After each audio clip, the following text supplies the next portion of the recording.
आंध्र, कर्नाटक, तेलंगणा, महाराष्ट्र राज्यातून जमलेले शिवानंद शिवाचार्य महाराज तेंडुलकर यांच्यावर प्रेमाचा वर्षाव करण्यासाठी, यांच्या श्रद्धेमध्ये तल्लीन होण्यासाठी, या गुरुमाऊलीच्या चरणाचा स्पर्श करण्यासाठी, ज्या गुरुमाऊलीने या भागातल्या 18 पगड जातीच्या लोकांना आशीर्वाद दिला, या गुरुमाऊलीने वीरशैव लिंगायत समाजाला पुत्रवत समजून एक पित्या समान आशीर्वाद दिला. या राष्ट्राचं जे कर्तृत्व, नेतृत्व, 4 राज्यामध्ये जनता ज्यांच्यावर प्रेम करते, त्या शिवानंद शिवाचार्य महाराज तेंडुलकर यांचं सगळ्यांनी टाळ्याच्या गजरामध्ये अभिवादन करावं. गेल्या अनेक वर्षापासून या महान विभूतीच्या या अत्यंत, आज शिवरात्र आहे, आज शंभू महादेव साक्षात इथे अवतरलेले आहेत. शंभू महादेवाची तन्मयतेने साधना करणारा एक तपस्वी पुरुष, ज्यांनी स्वतःचं आयुष्य पूर्णपणे समाजासाठी, देशासाठी, राष्ट्रासाठी, या मातीसाठी सर्वस्व अर्पण करून एक मोठा त्याग केलेले व्यक्तिमत्व आज आपल्यात उपस्थित आहेत, ते म्हणजे तेंडुलकर महाराज. मला अनेक वर्षापासून तेंडुलकर महाराजांचा माझ्या डोक्यावर आशीर्वाद आहे. मी कुठेही गेलो, सुखात असलो, दुःखात असलो, माझ्या रुग्णालयाच्या उद्घाटनाला ते होते, अनेक वेळा येऊन मला आशीर्वाद देऊन गेले. पण महाराज, मी तुम्हाला सांगतो की तुम्ही कुठेही असलात तर तुमचा शब्दरूपी, तुमच्या पुण्यकर्माचं छोटस का होईना फळ, तुमचा पाठीवरचा हात या लेकराला तुम्ही टाकलात आणि मी देशाच्या सर्वांचे सभागृहात दिले. मी तेंडुलकर महाराजांच्या बद्दल आयुष्यामध्ये कृतज्ञता व्यक्त का करणार नाही, तर महाराजांनी जो संकल्प केलेला आहे, तो संकल्प आता तर माझ्या हातामध्ये ती ताकद मला प्रधानमंत्री नरेंद्र मोदीजींनी दिलेली आहे. त्यामुळे जो संकल्प आमच्या महाराजांनी, तेंडुलकर महाराजांनी मला आता सांगितला आहे, तो संकल्प आमच्या सगळ्या गोर, गरीब, शेतकरी, काबाड कष्ट करणारा, तळागाळातला माझा भोळा समाज, हा समाज अध्यात्माशी जोडला गेलेला आहे. हा समाज शिवभक्त समाज आहे. माझ्या माता भगिनींना मी आज अभिनंदन करतो. सगळ्यांनी टाळ्याच्या कडकडाटात स्वागत करावे त्यांचा जागतिक महिला दिन आहे.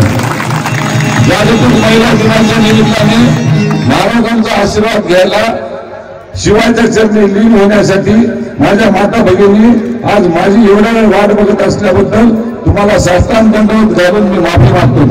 सगळ्यांना मी माफी मागतो. महाराजांनी इथं म्हणाले की तुम्ही जेवढा उशीर केलात तेवढे माझ्याकडे पैसे जमा झाले. महाराज, इथून पुढे काळजी करू नका.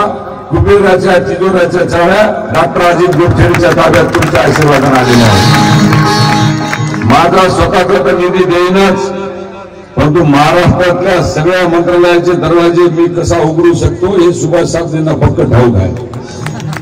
केंद्रामध्ये जाऊन मी काही नसताना तिथले प्रोजेक्ट कशा आणत होतो हे सुभाष साहेबांना माहित आहे. मी त्यावेळेस काहीच नव्हतो, सर्वसामान्य कार्यकर्ता होतो. तेव्हा मी त्या ठिकाणी गडकरी साहेब, अमित भाई शहा, आमचे देवेंद्रजी फडणवीस साहेब, आमचे देशातले, राज्यातले सगळ्या मंत्र्यांच्या दरवाजामध्ये जाऊन त्यांना विनंती करून आमच्या गोरगरिबांचे मी प्रकल्प आणत होतो. पण आता परमेश्वराने साक्षात मला तेंडुलकर महाराजांनी आशीर्वाद दिला. नरेंद्र मोदीजींनी मला राज्यसभेवर खासदार केलं. देवेंद्र फडणवीसांनी मला आशीर्वाद दिला. बावनकुळेंनी मला आशीर्वाद दिला आणि अमित भाई शहांनी मला आशीर्वाद दिला. मी तुम्हाला इथे सांगू इच्छितो की मी संपूर्ण लिंगायत समाजासाठी माझं जीवन मी समर्पित करणार आहे. आणि मला राज्यसभा खासदारकी कशासाठी मिळाली मी लिंगायत समाजातला एक सर्वसामान्य कार्यकर्ता, लिंगायत समाजातला एक गरीब कार्यकर्ता, जमिनीवर चालणारा, मी कधीच कोणासोबत शत्रुत्व घेतलं नाही महाराज. मी आयुष्यभर एकाच पक्षात राहिलो, मी कधीच पक्ष बदलला नाही. ती भारतीय जनता पार्टी माझी आई समजून मी तिची सेवा करत राहिलो, त्याचं फळ म्हणून मला आज राज्यसभेत मला खासदार मिळालं. कारण मी आयुष्यामध्ये प्रामाणिक राहिलो, आयुष्यामध्ये धार्मिक कार्यक्रमात राहिलो, अध्यात्माशी संबंध जोडला, शंभू महादेवाच्या चरणी लीन होऊन भक्ती करीत राहिलो. आणि आमचे सगळ्यांचे आराध्य दैवत तेंडुलकर महाराज यांना मी आज या ठिकाणी संत देऊ इच्छितो. खरं तर मी भाषण करायला आलो नाही, मी आज तुम्हाला भरभरून द्यायला आलो आहे. मी राज्यसभेचा खासदार म्हणून हा भाग खूप अविकसित आहे, हा भाग शिक्षणाच्या बाबतीत मागे आहे. माझे अनेक तरुण बेरोजगार आहेत, या भागामध्ये केंद्राचे प्रोजेक्ट नाहीत, या भागातले रस्ते खराब आहेत, या भागामध्ये पिण्याचं पाणी शुद्ध मिळत नाही, अजूनही शेतकऱ्याच्या शेताला वीज पूर्णपणे 24 तास मिळत नाही, असे अनेक हजारो प्रश्न आहेत. या भागामध्ये लेंडी प्रकल्पाचा प्रश्न आहे, या भागामध्ये नॅशनल हायवेचा प्रश्न आहे, या भागामध्ये माझ्या माता माऊलींच्या समृद्धीचा विषय आहे. माझ्या काबाड कष्ट करणाऱ्या शेतकऱ्यांसाठी अनेक प्रकारच्या विविध योजना त्याच्या दारात आणायच्या आहेत.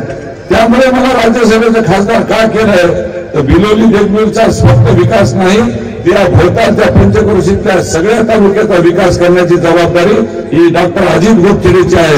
त्यामुळे भविष्यामध्ये मी माझी जी खासदारकी आहे, मी लिंगायत आहे म्हणून तर दिलेलीच आहे, मी MBBS MD आहे म्हणून दिलेली आहे, मी अयोध्येला कारसेवक म्हणून गेलो म्हणून दिलेली आहे, प्रभू रामचंद्राचा सेवक होतो म्हणून दिलेली आहे.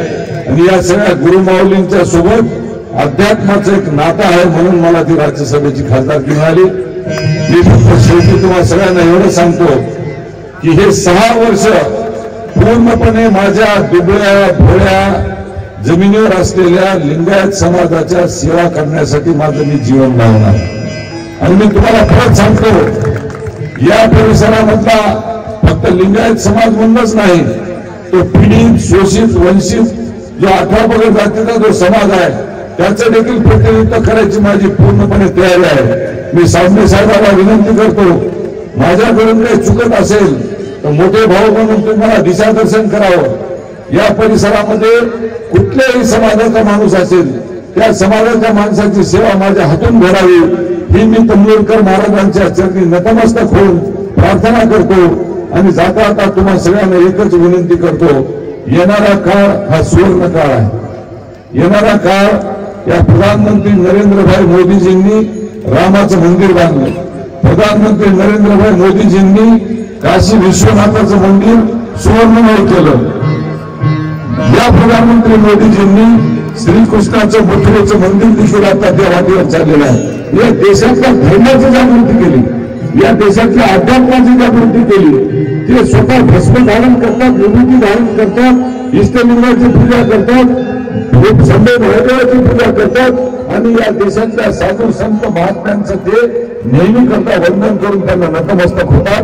या प्रधानमंत्री नरेंद्र मोदीजींना 2024च्या लोकसभेमध्ये जो त्यांना बळ द्या, या राज्यसभेचा खासदार आयुष्यभर तुमच्या चरणाशी नतमस्तक होऊन राहील.